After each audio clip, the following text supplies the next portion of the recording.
It's that time of year. Fresh start, clean slate, a time for all those big resolutions. But what if we thought smaller? I mean, not about a whole new year, but just about a new moment. What would it take to make every single moment feel sacred? Well, that's the blueprint we're going to unpack today. I mean, really think about that for a second. Not just the holidays or the birthdays, but the traffic jam, the Tuesday afternoon meeting, the washing of the dishes. What if you could turn the totally mundane into something profound? It's a huge question, right? So how could we possibly do that? Well, according to this blueprint, the starting point isn't out there somewhere in the world. Nope, it's right here, behind our own eyes. The whole foundational idea is that the way we choose to see the world literally creates the world we get to experience. Wow. Just listen to the power in that statement. It doesn't say the world might change a little. It says it will be transformed. So what's a holy vision? It's simply an active choice. It's the choice to look for what's good, what's sacred, what's divine in everything around you. And look, whether divine for you means a higher power or just the incredible goodness in life, the principle is exactly the same. What you look for, you find. This is step one, and it's absolutely crucial. Okay, so if changing our vision is the goal, how do we actually do it? I mean, what are the practical steps? Luckily, the source lays out this incredibly clear and simple blueprint. This isn't some abstract philosophy. It's 5 concrete things we can practice every single day.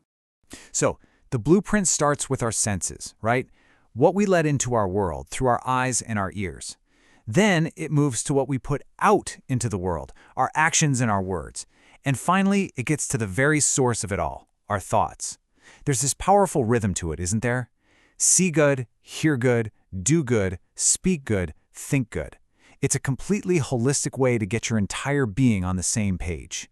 Now, these 5 steps, they aren't just 5 random pieces of advice. When you stack them all together, they actually form a complete, coherent path. They build on each other to create one single, really powerful concept. So here it is. This is the big idea. The source actually calls this whole practice the way to God. Or you can think of it as the path to a deeper, more meaningful existence. And what is it? It's the active, daily discipline of these 5 things. It's not some ancient hidden mystery. It's just a conscious choice you get to make moment by moment in how you see, hear, act, speak, and think. But let's be real. Why? Why do all this? What's the payoff for all this discipline? Well, the source is really clear that this isn't about restricting yourself. It's about opening yourself up to receive something truly amazing in return. And that's the promise right there. This path, it says, will confer every blessing on you. The idea is that by lining up your whole being with what is good, you don't just feel better on the inside. Your positive focus actually becomes like a magnet for positive experiences. It's like tuning a radio. When you tune your life to that positive frequency, that's the signal you're going to get. And the source gets super specific about what these blessings look like. It's not just some abstract spiritual goal. It's about a real, tangible upgrade to your quality of life. We're talking about a life that is long, happy, peaceful, full of love, and ultimately, a life that feels divine. Okay, so it's really easy to hear all of this and think, great, this is my new plan for the year. I'll start on Monday. But the final and maybe the most powerful piece of this blueprint pulls us right out of that future planning mode and drops us directly into right now. The whole point is that we don't need to wait for a special day. The chance to live a sacred life isn't an appointment you put on the calendar for later. It is a choice that is available to us in this moment, and in the next one, and the one after that.